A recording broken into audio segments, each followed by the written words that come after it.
ታሪክ ልንገራችሁ አላበዛባችሁ ሰዒድ ኢብኑ ሙሰይብ ረህመቱላሂ ዐለይህ ያኒ ሰዒድ ኢብኑ ሙሰይብ አንቱም ይባሉ እስላም ካፈራቸው ታቢዒ ትልቅ ዓሊም ናቸው የአቡ ሁረይራ ረዲየላሁ ዐንሁ ያንጋፋውን የነቢዩን ሰለላሁ ዐለይሂ ወሰለም ሰሃቢ ልጅ ያገቡት እንደ ሂጅራ አቆጣጠር 15ኛው ላይ ተወልደው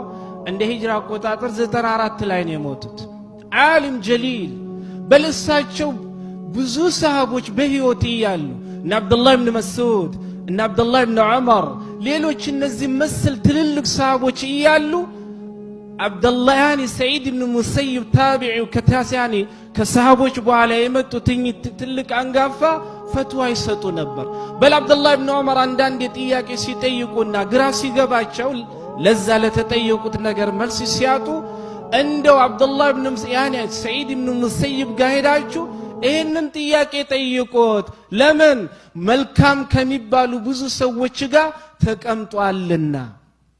እሳቸው ከማንበብ ከዒባዳ ብዛት አይናቸው ማለት ነው በጣም ታሞ ነበር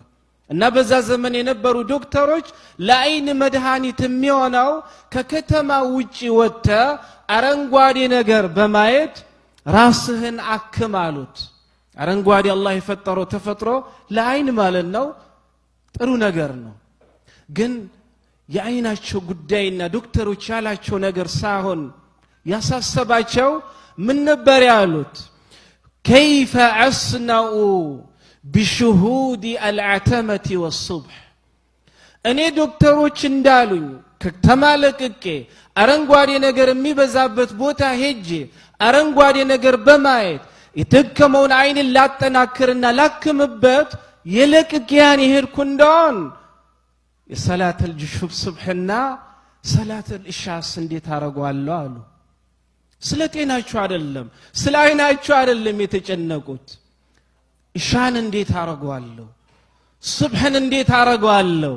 ይሄ ነበር ሲጨንቃቸው የነበረው ለዚህም ነው አላህ Subhanahu Wa Ta'ala እነዚህ መስሎች በቁርአኑ ማለት ነው አዳንቆ የተናገረው ሪጃሉን ብሎ የጠራቸው እነሱ ነው አላህ Subhanahu Wa Ta'ala እኛንም ከነሱ ያድርገን ስለዚህ ኢኽዋኒ